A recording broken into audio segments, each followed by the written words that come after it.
Hello दोस्तों, स्वागत है आप सभी लोगों का अपने इस चैनल पर। उम्मीद करता हूँ आप लोग अच्छे होंगे। दोस्तों, आज की कहानी में आप सभी लोगों का पुनः एक बार फिर स्वागत। दोस्तों, आज की कहानी है झारखंड के रामगढ़ के पतरातू थाने के एक गांव की। उस गांव में एक रोहित नाम का लड़का रहता था। रोहित किसी कामवश रांची जाता है और रांची जब वो जाता है और रांची से वो वापस नहीं आता।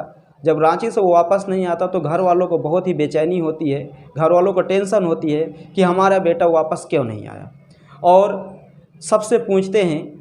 धीरे धीरे जब दिन गुजरते जाते हैं तो उनको टेंशन होने लगती है और वो सीधा जाते हैं एफआईआर करते हैं। जब पतरातू थाने में एफआईआर की जाती है तो पतरातू थाने के जो पुलिस ऑफिसर रहते हैं तो वो ये कहते हैं ये केस हमारे थाने का नहीं है, आप एक काम करिए, आप रांची जाइए, वहाँ पर आप एफआईआर करिए क्योंकि आपका लड़का वहीं से गुम हुआ। उसके माता पिता जाते हैं सीधा रांची। जब वो रांची जाते हैं तो रांची के थाने में एफआईआर करते हैं, लेकिन उनकी कोई सुनवाई नहीं होती है। धीरे धीरे जब उनको बहुत ज़्यादा बेचैनी होती है, क्योंकि अगर किसी माँ बाप का जवान बेटा गायब हो जाए अचानक और कुछ बताए ना तो तकलीफ़ तो माँ बाप को होती है। तभी क्या होता है कि एक बहुत सज्जन पुलिस ऑफिसर उन माता और पिता को मिलते हैं और वो कहते हैं कि मैं आपके बेटे की जांच ज़रूर करूंगा और हम पता करेंगे, आप एक काम करिए, उसका नंबर दीजिए। अब जब उसका नंबर वो लोग डायल करते हैं तो उसका नंबर पूरी तरह स्विच ऑफ था, उसका जो फ़ोन था।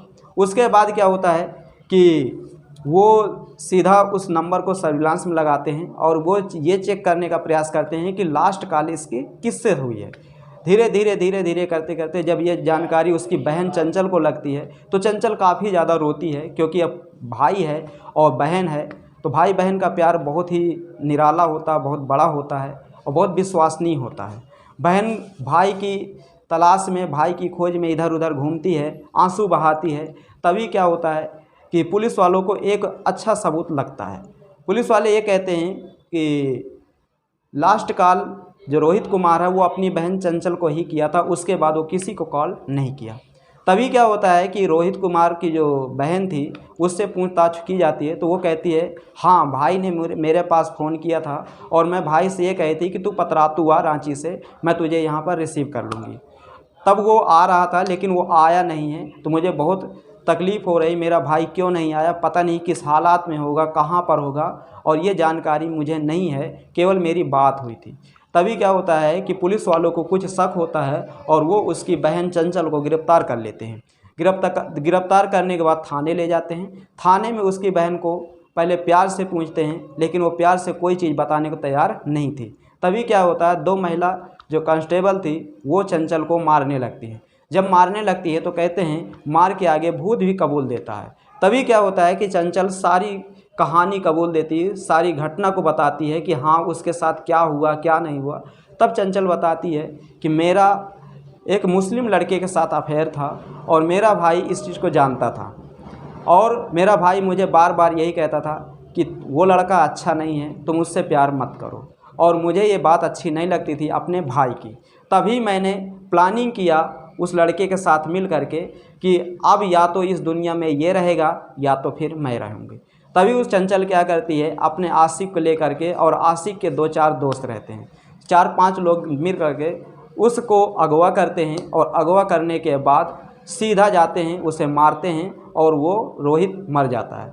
जब रोहित मर जाता है तो चंचल एक बात ये कहती है कि जब हम अपने भाई को मार रहे थे तो मेरा भाई यही कह रहा था कि मैं तुम्हारे रिश्ते को के बीच में कभी नहीं आऊँगा, मुझे तुम छोड़ दो क्योंकि बहुत ज़्यादा दर्द हो रहा है, बहन छोड़ दो, मैं तुम्हारा सगा भाई हूँ। और रोते रोते वो दम तोड़ देता है, लेकिन फिर भी उसको दया नहीं आती। तभी क्या होता है कि चंचल बताती है कि रात बहुत ज़्यादा हो चुकी थी, हम कहीं उसे दफना नहीं सकते थे, और अगर कहीं दफनाएंगे तो पता भी चल जाएगा घर वालों को भी, तो कहीं ना कहीं बदनामी मेरी ज़्यादा होगी, हो सकता है मुझे जेल भी जाना पड़े। तभी वो क्या करती है कि उसको लेकर के अपने सरकारी क्वार्टर में, जहाँ पर कमरा उसका था, वहाँ पर उस कमरे की खुदाई करती है और खुदाई करने के बाद उसको वहीं पर दफना देती है। लगभग 1.5 महीने तक उसकी लाश वहीं पर, और चंचल का जो बेड था वो भी उसी के ऊपर था और वहीं पर लेटती थी, वहीं पर खाती थी, वहीं पर सोती थी। और उसके बाद चंचल और एक बात बताती है कि हमें किसी भी प्रकार का कोई डर नहीं था कि मेरा भाई मेरे कमरे में है, उसकी लाश मेरे कमरे में है।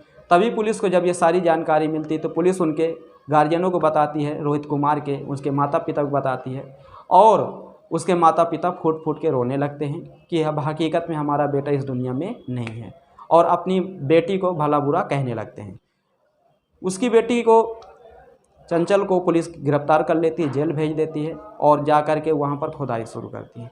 तब वहाँ पर उसकी लाश निकाली जाती है, पोस्टमार्टम होता है लाश का, और उसके बाद जो चंचल का आशिक था उसे पुलिस गिरफ्तार करती है, और साथ में जो और बहुत सारे लोग थे उनको भी गिरफ्तार करके जेल भेजती है।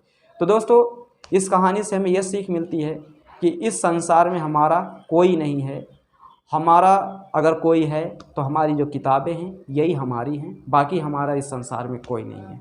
आप ये समझ लीजिए, भाई बहन से ज़्यादा कोई ताकतवर रिश्ता है इस संसार में। जब वो रिश्ता कमज़ोर पड़ गया, और न जाने कितने भाइयों की ऐसे में जाने गई हैं, जिनको हम जान जाते हैं उनके विषय में बताते हैं, जिनको हम नहीं जान पाते उनके विषय में नहीं बताया जाता, और न जाने कितनी बहनों की भी ऐसे ही जाने गई हैं। तो कहीं ना कहीं ये प्यार बहुत ख़राब चीज़ है। तो जो लोग इस प्यार के चक्कर में अपने परिवार का नुकसान कर रहे हैं, तो मैं उनको यही कहना चाहूँगा कि आप प्यार से बहुत दूर रहिए। जिस दिन आप बुढ़ा जाओगे, जिस दिन इसका भूत उतरेगा ना, उस दिन आप कहीं के लायक नहीं रहोगे। तो उम्मीद करता हूँ दोस्तों आपको ये कहानी पसंद आई होगी। धन्यवाद।